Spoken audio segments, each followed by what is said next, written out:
La scorsa settimana sono stato a Bologna, nuova capitale dei mezzi elettrici, anche perché stranamente tutti i mezzi di un certo livello passano proprio da lì. Anche questa volta abbiamo avuto la possibilità di testare un mezzo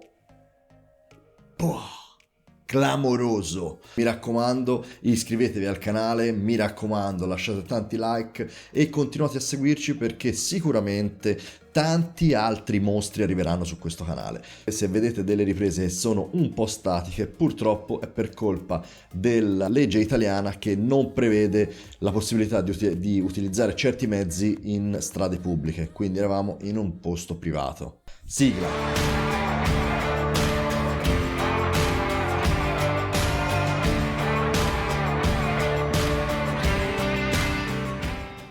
Come al solito partirei dalle dimensioni, che però diciamo che le lascio stare. Vi dico soltanto che è lungo la bellezza di 138 cm. Mezzi di grande potenza hanno bisogno di grandi dimensioni, soprattutto per dare stabilità, e questo V7 è enorme, non si può dire in altro modo. Anche il peso, non mi soffermerei molto su questi punti perché parliamo di più di 50 kg, quindi ovviamente è un mezzo che non è per tutti, però è bellissimo. Vi dico subito che ha un doppio stelo sull'anteriore. Alla base troviamo due collari che vanno a far chiudere sulla pedana il manubrio e quindi andiamo a ridurre le dimensioni. Non solo si vanno a chiudere gli steli sulla pedana, ma in più abbiamo la possibilità di andare a chiudere anche i due semimanubri. Si andrà così a ridurre anche l'ingombro laterale. Il collare che troviamo alla base del doppio stelo, una volta stretto, vi dà una bella idea di solidità. È proprio stoico, bello, solido, non vi darà mai nessun tentennamento. In più questo è uno dei pochi monopattini che ha una certificazione IP54. Spostandoci sulla parte bassa del monopattino troviamo due motori da 2000 watt l'uno. Intanto il sound è quello aggressivo. La potenza è dovuta anche al controller perché su questo monopattino troviamo due controller da ben 51 ampere. Però prima di andare a domare tutta questa potenza, secondo me vi ci vorrà un po'. La casa dichiara più di 100 km orari e vi posso assicurare che noi purtroppo non abbiamo avuto la possibilità di spingerci così oltre, ma secondo me ci si va anche un pochino oltre. Prima prova a fuoco. Ecco.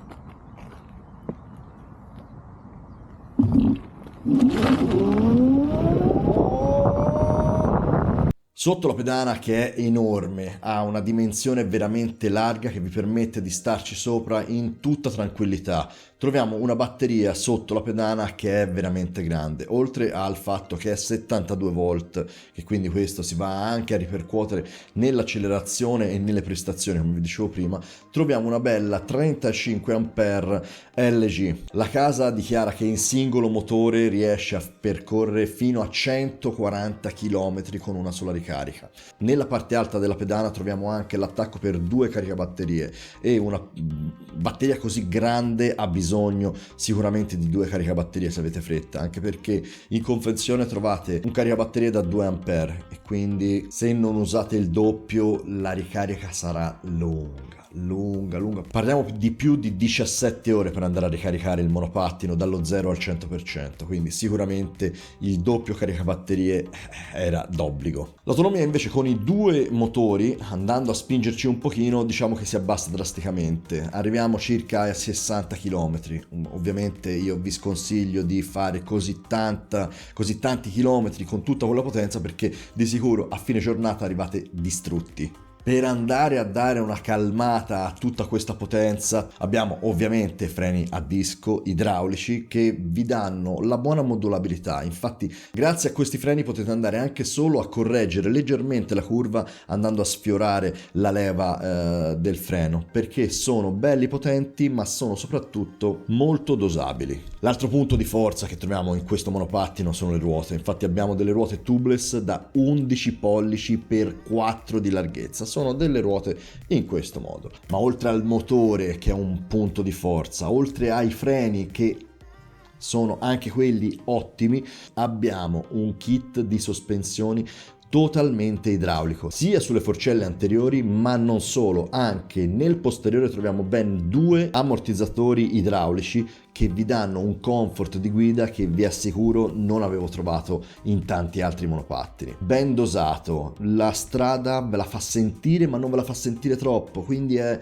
veramente, sono tarati molto bene e vi assicuro che non è facile sul monopattino trovare un livello di qualità delle sospensioni così. Il telaio ovviamente è in lega d'alluminio, si vede che è bello solido, costruito bene e la casa infatti dichiara che riesce a sopportare su di sé fino a carichi di 150 kg. Mi sembra il minimo perché con queste velocità e per forza di cose bisogna che la qualità sia al top, soprattutto nel telaio. Si rischierebbe di andare a farsi veramente male qualora ci fosse qualcosa che non va. Come vi dicevo, la pedana è enorme, ha un bel grip perché sopra è tutta gommatina, sia in accelerazione o in decelerazione riuscite sempre a trovare la giusta posizione per le vostre gambe e i vostri piedi. Una pedana così grande vi giuro che dà veramente gusto. Sul manubrio, ovviamente, tornando su verso la parte alta, troviamo tutti quelli che sono i tasti che ovviamente troviamo su un dual motor. La possibilità di andare a eliminare il singolo motore e far entrare il doppio motore. Ovviamente l'acceleratore, dal display riusciamo a vedere a che velocità stiamo andando e in che settaggio di centraline siamo, prima, seconda, terza velocità, ma in più troviamo un tastino segreto. Questo tastino serve per andare ad azionare la super velocità e vi assicuro che una volta azionata riesce a tirar fuori ancora più ignoranza questo monopattino. È veramente una figata. Io ho avuto il coraggio di usarlo ben poco, però vi assicuro che è da trattare ancora di più con i guanti, quindi mi raccomando fate attenzione. Piccolo inciso, questa super velocità si attiva per 3 minuti. Una volta passati questi 3 minuti però ovviamente si dovranno andare a raffreddare sia i motori che le centraline, quindi non ve la farà riattivare subito. Non vi preoccupate, è una cosa che è giusta essere così, ma serve soprattutto per non andare a fare danni, quindi complimenti per la gestione delle centraline. Ok. In più troviamo in confezione l'NFC, che è quel punto fondamentale per andare a sbloccare o ribloccare il monopattino. Senza le tesserine NFC voi non potete fare niente, quindi mi raccomando fate attenzione a non perderla. Adesso, per arrivare alle conclusioni insieme a voi, vi posso dire che questo V7 è stata una rivelazione. Non me l'aspettavo, non mi aspettavo così potente, non me l'aspettavo con una qualità di guida così alta, che è stata la cosa che mi ha stupito ancora di più, perché monopattini potenti ne ho provati tanti, ma in questo caso la cosa che più mi ha stupito è la qualità di guida. Si guida veramente bene, è gestibile, è stabile, è stoico, si sente che è fatto bene e questa cosa vi trasmette sicurezza, fin troppa, quindi mi raccomando fate attenzione perché la potenza è tanta. Io mi sono trovato in un rettilineo di circa 50 metri a 70 km/h senza rendermi conto. Quindi mi raccomando, dovete avere sempre la testa sulle spalle. Tutte le altre cose sono un bel contorno, perché comunque le sospensioni fanno benissimo, egregiamente il loro lavoro. I motori sono molto potenti, ne ho provati di più potenti, ma sono veramente potenti e sicuramente vi piacerà guidarlo, vi piacerà girarci, anche se purtroppo siamo nello stato sbagliato, perché monopattini del genere, anche se limitati a 25 km/h, purtroppo non si possono utilizzare in strada pubblica. È una cavolata?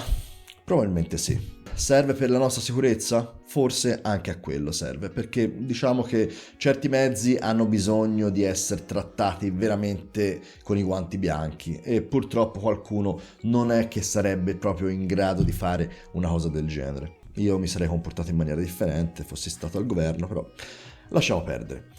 Adesso con questo messaggio è tutto. Vi auguro di provare al più presto un V7 11 Super 72 perché è veramente un bel monopattino. Vi aspetto nel prossimo video, che sarà una flash review, anche quella sempre dal mio amato studio, di un altro bel monopattino animale. Sì, perché è proprio un animale questo monopattino. E niente, vi ringrazio per essere stati con me e ci vediamo presto nei prossimi video. Ciao ragazzi!